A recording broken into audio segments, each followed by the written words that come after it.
Hello everyone दोस्तों, welcome back to the channel of Sarang Gujarati commerce academy. कैसे हो आप सब लोग? आई होप आप सब लोग बहुत अच्छे होंगे। सो दोस्तों, आज के इस वीडियो के अंदर यहाँ पे मैं आप सभी लोगों को आपके टेक्स्ट बुक का जो पेज नंबर 44 है और जो चैप्टर नंबर 4 है जिसका नाम है सप्लाई एनालिसिस, तो उसका जो एक्सरसाइज है ना दोस्तों, वो आपको मैं यहाँ पे क्या करूंगा, सॉल्व करके दे दूंगा। ठीक है, तो प्लीज अच्छे से ध्यान देना और आप सभी लोग भी अगर हो सके तो मेरे साथ साथ इसको आप पे सॉल्व करके ले लेना। ठीक है, तो देखो यहाँ पे क्या दिया उन्होंने, कंप्लीट द फॉलोइंग स्टेटमेंट करके उन्होंने यहाँ पे हमको दिया हुआ है। देखो पहले उन्होंने यहाँ पे हमको दिया दोस्तों, when the supply curve is upward sloping it's slope is. तो देखो हमेशा याद रखना दोस्तों, अगर सप्लाई कर्व, जैसे आप सभी लोगों को पता है कि सप्लाई कर्व हमेशा ऐसा रहता है दोस्तों, तो अगर अपवर्ड स्लोपिंग रहेगा तो यहाँ पे कैसा है बोलो, ये पॉजिटिव है। सप्लाई कर्व ये केस में वहां पे कैसा रहेगा बोलो, पॉजिटिव रहेगा। ठीक है, हमेशा याद रखना दोस्तों, जो भी प्राइस और क्वांटिटी सप्लाइड होता है दोनों का रिलेशनशिप पॉजिटिव रहेगा, इसलिए वहां पे हमेशा याद रखना, अगर सप्लाई कर्व अगर तुम्हारा ऐसे वाला है ना अपवर्ड स्लोपिंग, तो ये तुम्हारा पॉजिटिव है। ठीक है, done. Next, an upward movement. अभी देखो हमेशा याद रखना, मैंने आपको वहां पे ना 2 लेक्चर पहले ये कॉन्सेप्ट सिखाया था कि बाबा वहां पे ना जब मूवमेंट वर्ड आता है ना, तो ये वहां पे आपका वेरिएशन इन सप्लाई वाला टाइप है। कौन सा टाइप है मुझे बोलो, वेरिएशन इन सप्लाई वाला जो कॉन्सेप्ट है उसके अंदर का एक टाइप है। तो मैंने वहां पे आपको बोला था कि वेरिएशन इन सप्लाई में वहां पे 2 चीजें होती है, एक्सपांशन यानी कॉन्ट्रैक्शन, और जब भी वहां पे आपका अपवर्ड मूवमेंट होगा ना सप्लाई कर्व में, तो ये केस को अपन यहाँ पे क्या बोलते बोलो, एक्सपांशन ऑफ सप्लाई बोलते। कौन सा बोलते बोलो, एक्सपांशन। हमेशा याद रखना, मूवमेंट मतलब एक्सपांशन या कॉन्ट्रैक्शन।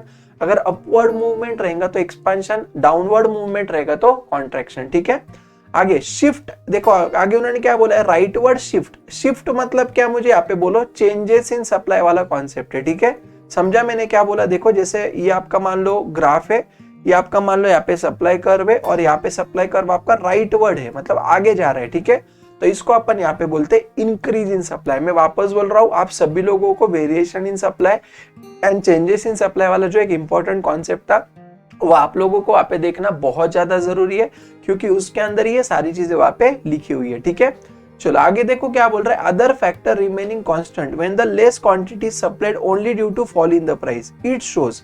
अभी हमेशा याद रखना, देखो दोस्तों मैंने आपको वहां पे एक वेरिएशन इन सप्लाई करके कॉन्सेप्ट सिखाया था, और वहां पे अपन ने देखा था दोस्तों कि वेरिएशन इन सप्लाई में वहां पे क्या होता है, तो तुम्हारा जो क्वांटिटी सप्लाइड जो होगा वो चेंज होगा, और क्वांटिटी सप्लाइड में आने वाला जो चेंज रहेगा वो आपके प्राइस के चेंज की वजह से होगा। ठीक है, तो हमेशा याद रखना दोस्तों कि प्राइस के कम होने की वजह से अगर क्वांटिटी सप्लाइड बढ़ रहा है, तो इसको अपन वहां पे बोलते हैं दोस्तों, इसको अपन वहां पे बोलते हैं एक्सपांशन ऑफ सप्लाई। क्या बोलेंगे, देखो क्वांटिटी सप्लाइड का बढ़ना due to increase in the price. ठीक है, उसको अपन वहां पे बोलेंगे एक्सपांशन ऑफ सप्लाई। ठीक है, इसको मार्क करके रखना।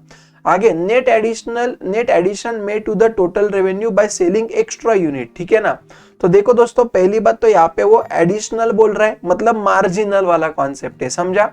दूसरा, टोटल रेवेन्यू मतलब रेवेन्यू की बात कर रहा है यहाँ पे, मतलब एक यूनिट ज्यादा बेचने की वजह से वहां पे आपको जो भी एडिशनल रेवेन्यू मिलता है। ठीक है, तो इसको अपन वहां पे बोलते हैं दोस्तों मार्जिनल रेवेन्यू। हमेशा याद रखना, एडिशनल यूनिट के बेचने की वजह से जो हमको एडिशनल रेवेन्यू आता है उसको अपन वहां पे मार्जिनल रेवेन्यू बोलते हैं। ठीक है, नेक्स्ट देखो क्या बोल रहा है, कंप्लीट द कोरिलेशन। ठीक है, तो देखा एक्सपांशन ऑफ सप्लाई प्राइस के बढ़ने की वजह से होगा, तो कॉन्ट्रैक्शन किसकी वजह से होगा बोलो, प्राइस के फॉल होने की वजह से। लिख के रखना, प्राइस फॉल्स की वजह से कॉन्ट्रैक्शन होगा। ठीक है, नेक्स्ट, टोटल रेवेन्यू ये कैसे आता है मुझे बोलो, प्राइस इनटू क्वांटिटी। बरोबर ना, समझ में आ रहा है ना मैं आपको क्या बोल रहा हूँ? ठीक है, टोटल रेवेन्यू वहां पे कैसे आएगा बोलो, प्राइस इनटू क्वांटिटी। आपने वहां पे कितने क्वांटिटी बेचे और एक क्वांटिटी वहां पे आपने कितने में बेचा। ठीक है, इससे वहां पे आपको क्या मिलेगा बोलो, टोटल रेवेन्यू वहां पे मिल जाएगा।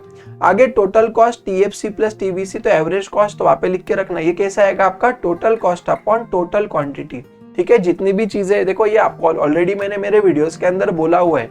जो भी स्टूडेंट्स ने ये वीडियोस नहीं देखे होंगे पहले दोस्तों, तो हाथ जोड़ के रिक्वेस्ट है, प्लीज वो सारे वीडियोस देख लेना।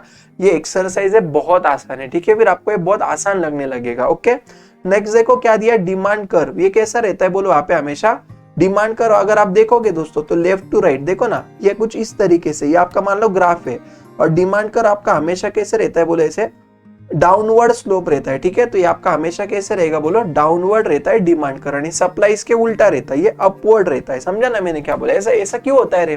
क्योंकि डिमांड के केस में प्राइस यानी क्वांटिटी डिमांडेड का रिलेशनशिप है इनवर्स रहता है, इसलिए क्या रहेगा बोलो, डाउनवर्ड रहेगा। ठीक है, नेक्स्ट, क्या दिया यहाँ पे, dash dash is change in supply, other factor constant variation in supply. अच्छा, मतलब वो क्या बोल रहा है, चेंज इन सप्लाई के केस में वहां पे क्या कांस्टेंट रहता है, तो यहाँ पे आपका प्राइस कांस्टेंट रहता है। ठीक है, हमेशा याद रखना दोस्तों, चेंजेस इन सप्लाई के केस में वहां पे क्या होता है, तो क्वांटिटी सप्लाइड में जो चेंज आता है वो अदर फैक्टर के चेंज होने की वजह से होता है, इसलिए वहां पे आपका प्राइस क्या रहेगा, बोलो कांस्टेंट रहेगा। ठीक है, नेक्स्ट इकोनॉमिक टर्म अब यहाँ पे हमको बोलना है, तो cost incurred on the fixed factor, तो फिक्स्ड फैक्टर के ऊपर अपन जो खर्चा करते हैं, जैसे मैंने आपको बोला लैंड वगैरह, ठीक है, तो इसको अपन वहां पे क्या बोलते हैं, बोलो फिक्स्ड कॉस्ट बोलते हैं। लिख के रखना, फिक्स्ड फैक्टर के ऊपर किया हुआ खर्चा क्या रहेगा, बोलो अपना फिक्स्ड कॉस्ट रहेगा। ठीक है, next cost incurred per unit of output, मतलब क्या दोस्तों कि देखो एक यूनिट का कितना कीमत है, एक यूनिट का कितना कॉस्ट है। ठीक है, तो इसको अपन वहां पे बोलेंगे एवरेज कॉस्ट। क्या बोलेंगे, बोलो एवरेज कॉस्ट। ये कैसे आता है, तो अपन निकाल देते total cost upon total quantity produce, तो आपको क्या मिलेगा, यहाँ पे cost per unit of output मिल जाएगा। ठीक है, next net addition made to total cost of production, मतलब क्या, एक प्रोडक्शन अगर आपने बढ़ाया तो उसके वजह से वहां पे आपका कॉस्ट क्या हो रहा है, बोलो बढ़ रहा है, तो इसको अपन वहां पे क्या बोलते हैं, बोलो मार्जिनल कॉस्ट बोलते हैं। अपन ने देखा था नहीं, राइट, एडिशनल ये वर्ड आया दोस्तों, तो समझने का मार्जिनल है, एडिशनल मतलब क्या, मार्जिनल याद रखने का। ठीक है, next revenue per unit of output sold, ठीक है, मतलब आपने वहां पे जो भी आउटपुट सेल किया है उसका पर यूनिट मतलब याद रखना एवरेज रेवेन्यू, पर यूनिट मतलब यहाँ पे क्या याद रखना है आपको, एवरेज रेवेन्यू याद रखना है। ठीक है, अभी देखो नेक्स्ट उन्होंने डिफरेंसेस ये तो stock and supply, expansion, increase, contraction, ये आपको डायरेक्टली टेक्स्ट बुक में से मिल जाएगा। ठीक है, ये आपके डायरेक्टली टेक्स्ट बुक वाले कॉन्सेप्ट है, सिर्फ इतना याद रखना कि आप लोगों को वहां पे जो भी डिफरेंसेस आते हैं ना, वो आपको 3 मार्क के लिए एग्जाम में पूछा जाता है। ठीक है, तो एटलीस्ट 3 से 4 पॉइंट वहां पे आपको लिखना है, वो आप लोगों को क्या करना है, बोलो याद रखना है। ठीक है, चलो चाहिए तो मैं क्या करूंगा दोस्तों, आप सभी लोगों को जितने भी चैप्टर्स है ना, उसमें जितने भी डिफरेंसेस है, उसका एक अलग से वहां पे आप लोगों के लिए मैं वीडियो का एक सीरीज लेके आऊंगा। ठीक है, चलो अभी नेक्स्ट देखो उन्होंने क्या बोले, observe the following table and answer the following. ठीक है, तो देखो 10 रुपए के टाइम पे 200 सप्लाई है, तो 15 रुपया प्राइस होगा, तो सप्लाई भी बढ़ जाएगा, तो यहाँ पे करो 250, वैसे ही 25 से 30 हो गया, तो यहाँ पे करो 400, यहाँ पे करो 450, यहाँ पे लिखो 500। रूल एक ही याद रखना है दोस्तों, जैसे जैसे वहां पे आपका प्राइस बढ़ेगा वैसे वैसे आपका क्वांटिटी सप्लाइड भी क्या हो जाएगा, बोलो इंक्रीज हो जाएगा। ठीक है, तो अपन ने कंप्लीट कर दिया, फिर draw the diagram from the about supply schedule. ठीक है बाबा, तो हम लोगों को यहाँ पे डायग्राम निकालना है, मतलब क्या निकालने वाला, सप्लाई का कर्व निकालना है। ठीक है, तो अभी देखो यहाँ पे मैं इधर ही निकाल के बता देता हूँ आपको। ठीक है, ये मान लो आपका एक्स एक्सिस है, वाई एक्सिस है, आपका एक्स एक्सिस पे हमेशा क्वांटिटी सप्लाइड रहता है दोस्तों, यहाँ पे आपका क्या आएगा, बोलो क्वांटिटी सप्लाइड, और वाई पे यहाँ पे आपका क्या आएगा, बोलो प्राइस आएगा। ठीक है, अब यहाँ पे कैसे करना है, देखो प्राइस 10 है ना, तो यहाँ पे लिखेंगे 10, पहले 0, फिर ठीक है, फिर 15, फिर कितना आएगा 20, फिर कितना आएगा 25, फिर कितना आएगा 30, फिर कितना आएगा 35, ऐसे आप आगे का कर देना। ठीक है, और यहाँ पे क्वांटिटी भी देखो कितना आएगा 200, फिर कितना 250, फिर कितना 300, फिर कितना 350, फिर कितना 400, लाइकवाइज आगे का कर देना। ठीक है, अभी क्या करना है दोस्तों, जब भी 10 रुपया प्राइस है तो क्वांटिटी 10 रुपया प्राइस पे 200 है, तो यहाँ पे आएगा आपका 15 पे 250 है, तो यहाँ पे आएगा। फिर ऐसे आप लोगों को यहाँ पे क्या करना है, बोलो पॉइंट्स को कनेक्ट करते जाना है, और आपका ये क्या आ जाएगा, बोलो सप्लाई कर वहां पे आ जाएगा। समझा मैंने आपको क्या बोला, यस और नो मुझे बताओ। ठीक है, तो इस तरीके से वहां पे आपको क्या करना था, मुझे बोलो क्वांटिटी, मतलब ये आपको डायग्राम या अपन वहां पे बोल सकते हैं सप्लाई कर वहां पे आपको ड्रॉ करना था। ठीक है, and next relationship price and quantity supplied. अभी आप ही देखो ना, मुझे बोलो कि वहां पे जैसे जैसे आपका प्राइस बढ़ रहा है, देखो ना जैसे जैसे आपका प्राइस बढ़ रहा है वैसे वैसे आपका क्वांटिटी सप्लाइड भी क्या हो रहा है, बोलो बढ़ रहा है, तो there is the positive relationship, वहां पे आप लिख देना। ठीक है, there is the positive relationship between price and quantity supplied. Okay, next देखो उन्होंने क्या बोला है अभी।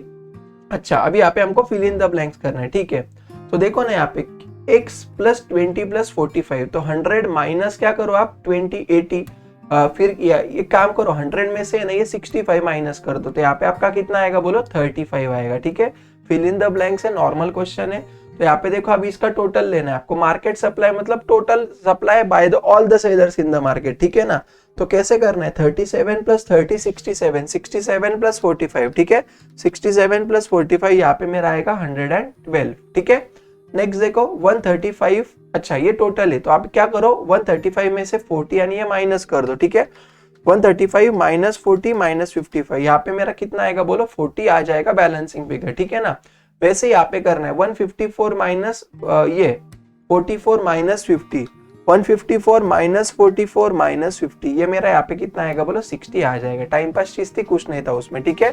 आप लोगों को बस ये जो टेबल है आपको यहाँ पे पूरा करना था। यहाँ पे क्या है, draw the market supply curve from the schedule and explain it, ठीक है। अभी देखो मार्केट सप्लाई कर्व यहाँ पे हमको ड्रॉ करना है, ठीक है। तो अभी कैसे करेंगे ध्यान देना दोस्तों। जैसे देखो यहाँ पे मैं आप लोगों को क्या करता हूँ बोलो, ड्रॉ करके बता देता हूँ, ठीक है। चलो अभी यहाँ पे कैसे करना है, देखो ये आपका वहां पे मान लो क्या है, वाई एक्सिस है, आपका एक्स एक्सिस है, ठीक है। अभी आप सभी लोगों को पता है एक्स पे हमेशा क्या रहेगा, क्वांटिटी, तो सप्लाई वाला कर रहे इसलिए क्वांटिटी सप्लाइड, वाई पे रहेगा यहाँ पे क्या बोला आपका प्राइस, ठीक है। अभी देखो मार्केट के केस में आप लोगों को याद रखना है दोस्तों, मार्केट के केस में वहां पे आप सभी लोगों को है ना, जो भी आपका ये इंडिविजुअल वाली चीजें है ना एबीसी की, ठीक है। देखो यहाँ पे मैं रेड पेन से करता हूँ, मतलब आपको ध्यान में आएगा। तो ये एबीसी वाली जो चीज है ना बेटा, इसको आपको यहाँ पे क्या करना होता है, इग्नोर करना होता है, ठीक है। आपको क्या करना है, प्राइस आणि मार्केट सप्लाई, प्राइस आणि मार्केट सप्लाई, ऐसे आपको वहां पे याद रखना है, ठीक है ना। तो प्राइस कितना है 1 2 3 4 लाइक वाइज है, बरोबर। तो अभी कैसे करेंगे ध्यान देना दोस्तों। तो अपन जाएंगे यहाँ पे अपने कर्व के ऊपर, प्राइस में चले जाएंगे, यहाँ पे लिखेंगे 1, यहाँ पे लिखेंगे 2, यहाँ पे लिखेंगे 3, यहाँ पे लिखेंगे 4, ठीक है। इतना समझा। यानी मार्केट सप्लाई में वहां पे हमेशा याद रखना दोस्तों कि आपको इंडिविजुअल से कोई मतलब नहीं है। तो आगे दिया है 100, 112, 135 यानी 154, ठीक है। तो यहाँ पे मैं क्या करता हूँ, 100 लिखता हूँ, मान लो 120, 140, ठीक है। अपन वहां पे 20 का करते हैं और 160 ऐसे वहां पे मैंने कर दिया, ठीक है ना। अभी पहला देखो क्या बोल रहा है, जब 1 रुपया प्राइस है तो मार्केट में कितना है, देखो देखो कैसे देखना है, ध्यान देना। 1 रुपया जब प्राइस है ना बेटा, तो मार्केट में यहाँ पे सप्लाई हो रहा है 100 क्वांटिटीज का, यस और नो, 100 क्वांटिटी वहां पे आपकी सप्लाई हो रही है मार्केट में, ठीक है। तो यहाँ पे क्या करना है, 1 के यहाँ पे 100 मतलब इधर आएगा, बरोबर है क्या। अभी देखो जब 2 प्राइस है तो 112 क्वांटिटी सेल कर रहे हैं, तो 2 के टाइम पे 112 मतलब मान लो कि अपन थोड़ा सा यहाँ पे कर लेंगे, 2 और 112 यहाँ पे आ जाएगा, ठीक है ना, समझ में। यहाँ पे मान लो 112 है, ठीक है। अभी नेक्स्ट देखो उन्होंने क्या दिया वहां पे हम लोगों को, 3 के टाइम पे 135, ठीक है बाबा। तो जब 3 प्राइस होगा तो 135 मतलब यहाँ पे आएगा, मान लो यहाँ पे 135 आएगा, ठीक है। यानी 4 के टाइम पे मान लो वहां पे कितना दिया उन्होंने मुझे, 154 दिया है। तो 4 के टाइम पे 154, मान लो 150 यहाँ पे, 4 यहाँ पे, ठीक है। तो यहाँ पे मान लो फॉर एग्जाम्पल 154 आ रहा है, ठीक है। यहाँ पे आपका कितना है बोलो, 154 आ रहा है, ओके। तो देखो यार अभी ना यहाँ पे आप लोग क्या करोगे पता है, ये जो पॉइंट्स है ना दोस्तों, ये पॉइंट्स को वहां पे आप लोग क्या कर लोगे, मुझे बोलो, कनेक्ट कर लोगे, ठीक है। तो कुछ इस तरीके से वहां पे पॉइंट्स कनेक्ट हो जाएंगे। अभी देखो यहाँ पे मैंने ग्राफ पे नहीं ड्रॉ किया ना, इसलिए थोड़ा सा आगे पीछे हुआ है, बट कोई नहीं, इस तरीके से वहां पे आपका क्या होगा बोलो, मार्केट सप्लाई कर वहां पे आ जाएगा, ठीक है। ये जो भी यहाँ पे अपन ये लाइन ड्रॉ की है ना बेटा, इसको ही अपन वहां पे क्या बोलते बोलो, सप्लाई कर बोलते, ठीक है। और यहाँ पे अपने क्वांटिटी सप्लाइड किसका लिया बोलो, मार्केट का लिया, इसलिए अपन इसको क्या बोलेंगे, मार्केट सप्लाई कर्व अपन इसको वहां पे बोल देंगे। कॉन्सेप्ट समझा मैंने आपको क्या बोला, यस और नो। बहुत आसान है, सिर्फ इतना हमेशा याद रखो, एक्स पे क्वांटिटी रहेगा, वाई पे प्राइस रहेगा, ठीक है। Next explain the concept of total cost total revenue, आपको टेक्स्ट बुक में से तो डायरेक्टली ये मिल जाएगा, ठीक है। Determinants of supply direct question and state and explain the law of supply with exception, ठीक है। तो एक्सेप्शन में वहां पे याद रखना पास थे, वो देखो जैसे लेबर वाला केस था, रेयर गुड्स के केस में था, एग्रीकल्चरल गुड्स था, वो आपके वहां पे कुछ एक्सेप्शंस थे, ठीक है। तो एक काम करना दोस्तों, ये जो भी आपको एक्सरसाइज उन्होंने दिया हुआ है, अभी मैंने तो आप लोगों को जो इंपॉर्टेंट चीजें थी वो आपको मैंने यहाँ पे बता दी है, ठीक है। तो आप सभी लोग अगर हो सके तो आज घर पे ये जितना भी एक्सरसाइज आपको दिया, आपको वहां पे एक पहले चैप्टर को पूरा अच्छे से पढ़ लेना, सारे वीडियोस को देख के, फिर वहां पे टेक्स्ट बुक का रीडिंग करके ये जो भी चीजें आप वहां पे text book my mistake notebook में क्या कर लेना, मन से वहां पे सॉल्व करके रख लेना। समझ में आया मैं आपको क्या बोल रहा हूँ, ओके। हमेशा याद रखना दोस्तों, थ्योरी सब्जेक्ट में अगर आपको वहां पे अच्छे मार्क्स लाने तो वहां पे आप सभी लोगों को नोटबुक में सॉल्व करना बहुत ज्यादा जरूरी है, ठीक है। चलो तो thank you so much and दोस्तों, इस तरीके से वहां पे आप सभी लोगों का जो 4th वाला चैप्टर है वो अपना वहां पे क्या होता है बोलो, कंप्लीट हो जाता है, ठीक है। तो यस, अगर आपको लगता है दोस्तों कि मेरे जो वीडियोस में आप लोगों को वहां पे दे रहा हूँ आपको इससे फायदा होता होगा, तो वीडियो को पक्का लाइक कर देना, आपके जितने भी फ्रेंड्स दोस्तों सारे फ्रेंड्स को शेयर कर देना, ठीक है। चलो तो thank you so much then दोस्तों, मिलते हैं फिर अपन नेक्स्ट वाले वीडियो में अपने अगले चैप्टर के साथ। तब तक के लिए बाय बाय देन दोस्तों, टाटा।